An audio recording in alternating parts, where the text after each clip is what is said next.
দলমত নির্বিশেষে সকলেরই এমন বর্বরতা থেকে বের হয়ে আসা উচিত। কেননা দেশের সার্বিক পরিস্থিতি বা আইন শৃঙ্খলার উন্নতি চাইলে এরকম মব সৃষ্টি বা জুলুম থেকে বের হয়ে আসতে হবে। এখানে মানবতা বলে একটা কথা আছে। চাঁদাবাজি, দখলদারিত্ব এবং সমস্ত সন্ত্রাস, অন্যায়, হত্যাকাণ্ডের বিপরীতে আমরা সেবার দিয়ে জনগণের নেতৃত্বের দোরগোড়ায় পৌঁছবো ইনশাআল্লাহ। এখন দেশের চেয়ে দল বড়, দলের চেয়ে ব্যক্তি বড়, সেই জন্য কোন দলে লোক মারা যাচ্ছে। মনে হয় না আওয়ামী লীগের আমলে তাদের এরকম হয়েছে যে 10 মাসে 8 মাসে তাদের 150 লোক খুন হয়েছে, কিন্তু এখন এই 10 মাসে তো 150 লোক খুন হয়েছে। কেন? তাদের স্লোগানের সাথে কাজের মিল নাই। জামাত ইসলামের কোন একজন সমর্থককে এই 10 মাসে আমরা ভালো পরিবেশে আমাদের কোন এরকম প্রতিযোগিতা করতে গিয়ে কেউ কাউকে একটা থাপ্পড় মেরেছে, আলহামদুলিল্লাহ, এটা আমাদের কোনো কৃতিত্ব না। এটা কার মেহেরবানি? কার মেহেরবানি? আল্লাহর মেহেরবানি। আসসালামু আলাইকুম ওয়া রাহমাতুল্লাহ। দর্শক, কিশোরগঞ্জে এক ব্যবসায়ীকে প্রকাশ্যে পাথর মেরে হত্যা করেছে বিএনপি নেতাকর্মীরা। তার অপরাধ, সে চাঁদা দেয়নি। তার জন্য প্রকাশ্যে দিন দুপুরে পাথর নিক্ষেপ করে পাথর মেরে তাকে হত্যা করেছে। এই হত্যাকাণ্ড যেন আয়ামে জাহিলিয়াতকে হার মানায়।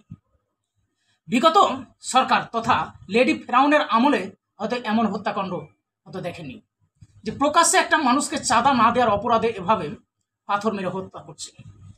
তাদের নেতাকর্মীদের আদর্শ আর নীতি নৈতিকতা দেখেন। মিজানুর রহমান আজহারি একটা কথা বলেছিলেন যে এক স্বৈরাচার গেছে, খেয়ে গেছে, আর এক স্বৈরাচার খাওয়ার জন্য প্রস্তুত আছে। এই কথার জবাবে বিএনপি নেতাকর্মীরা জ্বলে পুড়ে লুচির মতন ফুলছিলেন। কিন্তু সেটা প্রমাণ দেখেন, একটি বছর যেতে না যেতে দেখেন তারা মাঠে ময়দানে কিভাবে চাঁদাবাদি করছে, হত্যাকাণ্ড করছে। বিগত এক বছরে তথা 5 আগস্টের পর আজ পর্যন্ত 11 মাসের অধ্যায়ছে।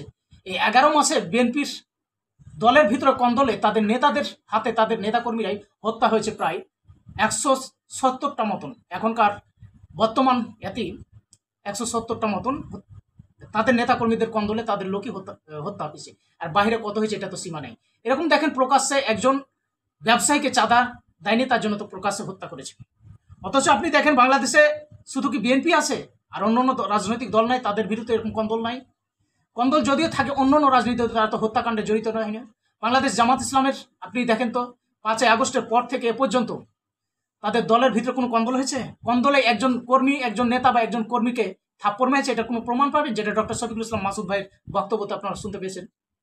যে পর্যন্ত একটা প্রমাণও দেখাতে পারবেন না যে জামাত ইসলামের এক কর্মী আর এক কর্মীকে একটা থাপ্পড় মেরেছে বা গালি দিয়েছে, এটার প্রমাণ দেখাতে পারবেন না। সারা বাংলাদেশ খুঁজে দেখেন, পাবেন না। আর বিএনপির ভিতরে দেখেন হাজার হাজার এই হত্যাকাণ্ডটা সিসি ক্যামেরাতে ধারণ, মানে সিসি ক্যামেরা ফুটেজে আসলে পাওয়া গেছে। কেউ আসলে ভিডিওটি ধারণ করেনি, সিসি ক্যামেরা থেকে এটাই পাওয়া গেছে। যদি এরকম মানে ক্যামেরার বাইরে কত ঘটনা ঘটছে দেশে, তার হিসাব নেই। তো ডক্টর শফিকুল ইসলাম মাসুদ ভাইয়ের এই বক্তব্যটা যদিও এই হত্যাকাণ্ডের বক্তব্যের পূর্বের বক্তব্য, কিন্তু এই হত্যাকাণ্ড যে এটাই যে তাদের শেষ হত্যাকাণ্ড না, এরকম দিনে কতটা যে ঘটাচ্ছে মানে গণনা করা যাবে না। আর এসব দৃশ্যগুলা দেখেন, একটা মজার বিষয় হচ্ছে বাংলাদেশের যত মিডিয়া আছে এই ইগুলাকে তারা কিন্তু হাইলাইট করে দেখাচ্ছে না, অথচ অন্য বিষয়গুলো হাইলাইট করছে, এগুলাকে করছে না। তো সব মিলে ডক্টর শফিকুল ইসলামের মাসুদ ভাইয়ের এই বক্তব্যটা আপনারা শুনবেন, শুনলে আসলে বুঝতে পারবেন দেশে আসন্ন জাতীয় সংসদ নির্বাচনে আপনি কাকে চাইতেছেন। আসলে বিএনপি যদি ক্ষমতা যায়, বিএনপি ক্ষমতা যাও মানে আওয়ামী লীগ ক্ষমতা যাও, কথাটা কাট ক্লিয়ার। মানে আওয়ামী লীগের চেয়ে ভয়ঙ্কর হবে এই বিএনপি যদি ক্ষমতায় যেতে পারে। ক্ষমতায় না যাওয়ারতে যদি এমন হয় তো ক্ষমতায় যায় কি করবে? তো সে বিষয়ে সুন্দর বক্তব্য দিয়েছেন ডক্টর শফিকুল ইসলাম মাসুদ ভাই। আসুন আমরা ওনার বক্তব্যটি শুনে আসি। ইয়া আইয়ুহাল্লাযীনা আমানু রুকউ, যারা রুকু করো, ওয়াসজুদু, যারা সিজদা করো, ওয়া'বুদু রাব্বাকুম, যারা তোমার রবের গোলামি করো, দাসত্ব করো, তাদেরই আমি আরেকটা নির্দেশ দিচ্ছি, ওয়াফআলুল খায়র, তোমার সমাজের কল্যাণের নীতিকে নিবেদিত করো, লাআল্লাকুম তুফলিহুন, তাতে যে সে শুধু উপকৃত হবে তা না, এটা তোমারও কল্যাণ হবে। সুবহানাল্লাহ। কল্যাণটা কার? সমাজে? শুধু ব্যক্তির? কার? আপনারও শুধু। তাফসীরে সব জায়গায় বলা আছে, কোনো ব্যক্তি, কোনো দল, কোনো সংগঠন, কোনো গোষ্ঠী, কোনো সমাজ, কোনো পরিবার, কোনো রাষ্ট্র যদি সফল হতে চায় তাহলে নেতৃত্বের জন্য সেবা। সমস্ত পৃথিবীর যত বড় বড় সফল রাষ্ট্রনায়ক ছিলেন, পৃথিবীর যত বড় বড় মানুষ ছিলেন, ব্যক্তিত্ব যাদের অর্জিত হয়েছে, যারা মানুষের হিসাবে নিজেকে সফল কাম করেছিলেন, তাদেরই বক্তব্য হচ্ছে যদি কেউ নেতৃত্বের জায়গায় পৌঁছতে চায় তাহলে সে যেন তার ভিত্তিটা কি দিয়ে তৈরি করে, চাঁদাবাজি দিয়ে, দখলদারিত্ব দিয়ে। চাঁদাবাজি, দখলদারিত্ব এবং সমস্ত সন্ত্রাস, অন্যায়, হত্যাকাণ্ডের বিপরীতে আমরা সেবার দিয়ে জনগণের নেতৃত্বের দোরগোড়ায় পৌঁছবো ইনশাআল্লাহ। হচ্ছে না? হচ্ছে না? সেই জন্য আপনার প্রতিপক্ষ তৈরি হচ্ছে, হবে, এটা হওয়ারই কথা। কারণ এই কল্যাণের জন্য যাদেরকে বের করা হয়েছে, এটা আল্লাহর ঘোষণা, তা'মুরুনা বিল মা'রুফ ওয়া তানহাউনা আনিল মুনকার। আপনি ভালো কাজে বা মন্দ কাজের জন্য যখন কাজ করবেন, তখন আপনাকে অবশ্যই এটা মোকাবেলা করতে হবে, অবশ্যই আপনাকে এটা ফেস করতে হবে, করে তারপর আপনাকে সামনে এগাতে হবে।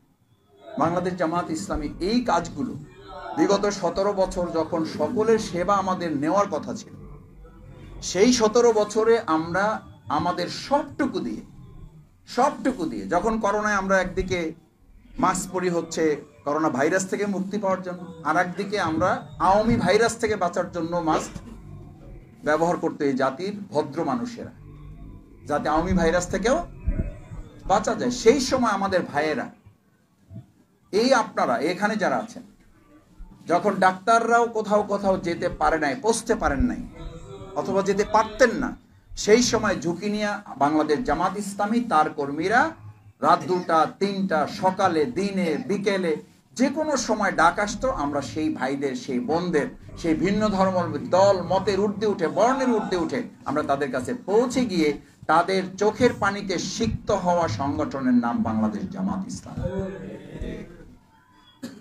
সিক্ত হয়েছে বলি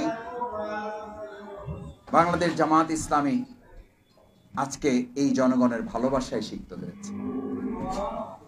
আপনি আপনার ঘাম দিয়েছেন, আর তার বিপরীতে যারা সেবা পেয়েছে তারা আপনাকে চোখের পানি দিয়েছে। ঘাম এবং চোখের পানি যে জমিনে একসাথে হয়, আর ওই জমিনে যদি শহীদের রক্ত সেখানে ঝরে, তাহলে রক্ত, ঘাম এবং চোখের পানি মিশ্রিত কোনো ময়দান ইসলামী আন্দোলনের বিজয় ছাড়া সেখানে অন্য কোনো বিজয় কেউ নিশ্চিত করতে পারে না। ঢাকা মহানগরীর এই দক্ষিণে আপনারা শরীরে ঘাম ঝরিয়েছেন, তার বিপরীতে সেবা যারা পেয়েছেন তারা আমাদের জন্য চোখের পানি ঝরিয়েছেন। অসংখ্য মানুষের ফোনের আহাজারি, তাদের কান্না, চোখের পানি আমার ব্যক্তিগতভাবে, আর এখানে যারা আছেন তাদের তো আছি। ভাই, আপনারা একটা অক্সিজেন সিলিন্ডার, এটা তার কথা আর কি, তার আবেগের কথা। ওই সময় একটা অক্সিজেন সিলিন্ডার আপনারা পাঠিয়েছেন বলে আমার ছেলেটাকে বাঁচানো সম্ভব হয়েছে। আপনাদের অ্যাম্বুলেন্সটা পাঠিয়েছেন বলে আমাদের লাশটা আমরা গ্রামে পৌঁছাতে পারছি, না হলে হয়তো ঢাকার কোনো এক জায়গায় তাকে দাফন করে দিতে হতো, অজানা কোনো এক জায়গায় ফেলে রাখতে হতো। আপনারা সুবিধা দিয়েছেন বলে আমরা আমাদের অসুস্থ রোগীটাকে হসপিটাল থেকে আমরা সারিয়ে নিয়ে আসতে পেরেছি। সেজন্য জামাত ইসলামী সম্পর্কে বলা হয়, জামাতের হসপিটাল আছে, জামাতের ব্যাংক আছে, জামাতের বিশ্ববিদ্যালয় আছে, জামাতের মাদ্রাসা আছে, জামাতের এত কিছু আছে। যারা বিশ্বাস করে তারাই আবার মাঝে মধ্যে বলে জামাত এত পার্সেন্টের বেশি ভোট পাবে না। জামাতের এই সমস্ত প্রতিপক্ষরা বলে যে সব জামাত চালায়, শুধু জামাতের ভোট নাই। এই কথার অর্থ হলো জামাতের সব আছে, আগামী দিনে সুষ্ঠু লেভেল প্লেইং ফিল্ড, অবাধ নিরপেক্ষ ভোট হলে এই জামাতের পক্ষেই ভোটগুলো আসবে। এই কারণে এখন থেকেই তারা নিরপেক্ষ ভোটের কোনো পরিবেশ নিশ্চিত করতে চায় না। চায় না যে, আমি মাঝে মধ্যে এটা বলি, চায় না যে এটা প্রমাণ করার জন্য প্রশাসনের দরকার নেই, এটার জন্য আমরা মাঝে মধ্যে যে স্থানীয় সরকার লাগবে, স্থানীয় সরকারও দরকার নেই।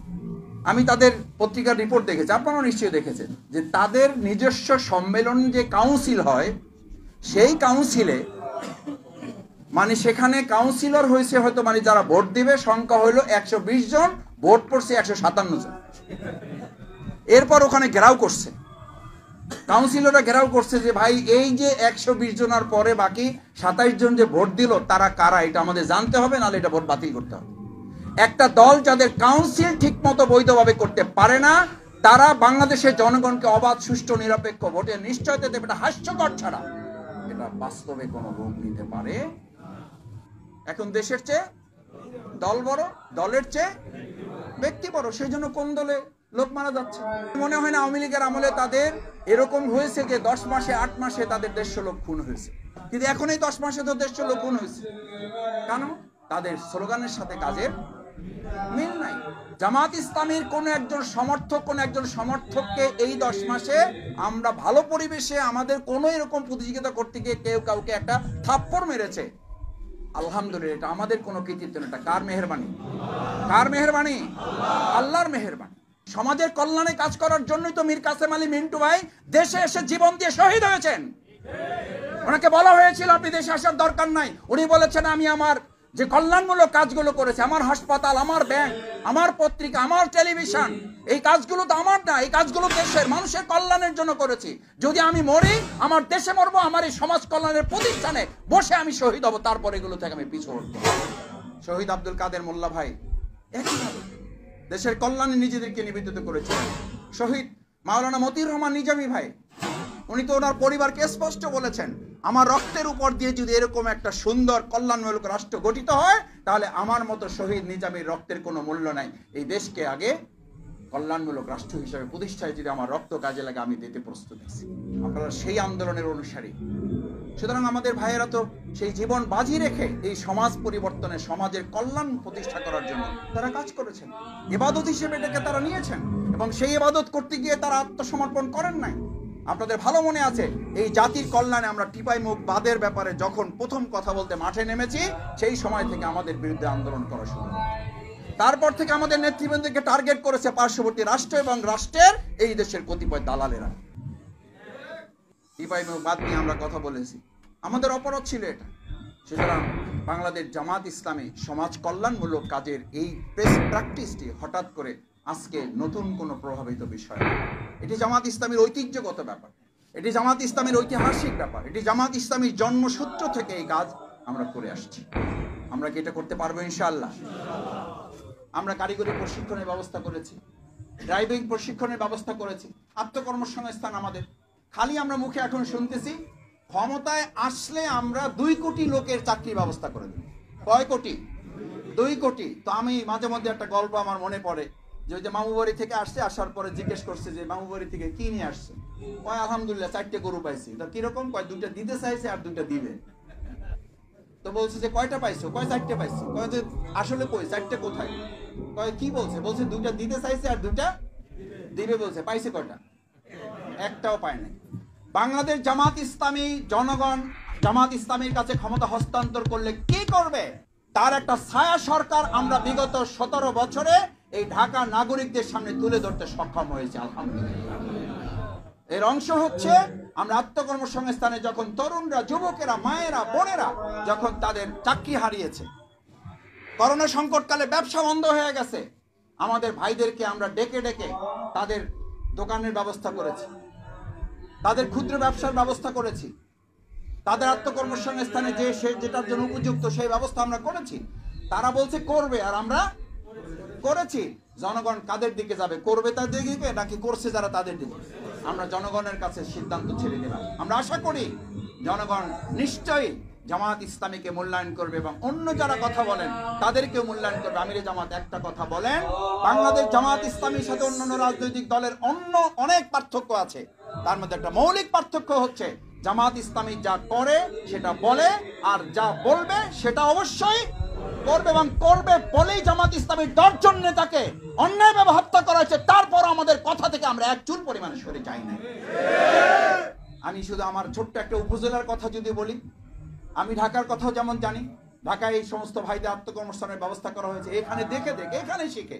এটা বলছি যে এখানকার প্রশিক্ষণ নিয়ে, এই প্রশিক্ষণ আমরা আমাদের উপজেলাতেও কাজে লাগিয়েছি। আমি আমার উপজেলায় চ্যালেঞ্জ করে বলেছি, বিগত 17 বছরে শফিকুল ইসলাম মাসুদ জামাতের একজন কর্মী হিসেবে যত লোকের চাকরির ব্যবস্থা, আত্মকর্মসংস্থানের ব্যবস্থা করেছি, এইটা বিগত 53 বছরে যদি এখানে কোনো রাজনীতিবিদ করে থাকে, তাহলে আমি শফিকুল ইসলাম মাসুদ আর কোনোদিন বাহুবলে আসবো না। জামাত ইসলামী ক্ষমতায় আসলে বন্ধের তালা, আর বাড়িতে পারবেন। আবার আমাদের বোনটা বের হলে কারো ধর্ম ব্যবসায়ী, মানে কোনো দিকে আপনাকে যাইতে দিবে না। যেই আমাদের বোনেরা প্রেস ক্লাবের সামনে দাঁড়ায় কথা বলা শুরু করছে, যে এরা দেখছেন এরা মহিলাদেরকে নামাই দিচ্ছে।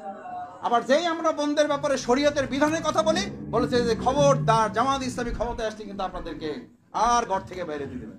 রাসূল করিম সাল্লাল্লাহু আলাইহি ওয়াসাল্লাম এমন একটা কল্যাণমূলক রাষ্ট্রের কথা বলেছিলেন, এই রাষ্ট্রে একজন যুবতী, সুন্দরী, রমণী, অন্ধকার রাতে তিনি তার বাসার দিকে হেঁটে যাবেন, তার মধ্যে এক আল্লাহ ছাড়া কোনো ভয় কাজ করবে না। বাংলাদেশ জামাত ইসলামী এরকম একটা রাষ্ট্র কায়েম করবে ইনশাআল্লাহ। সম্ভব না? সম্ভব না? সম্ভব। আমিরে জামাতের কথা আপনি বুঝেন নাই, কিন্তু আপনার সুপ্রিম কোর্টের নেতা কিন্তু ঠিকই ভালো করে বুঝছে এবং আজকে সংবাদ সম্মেলন করে মানে নির্বাচন অনির্দিষ্টকালের জন্য স্থগিত ঘোষণা করেছে।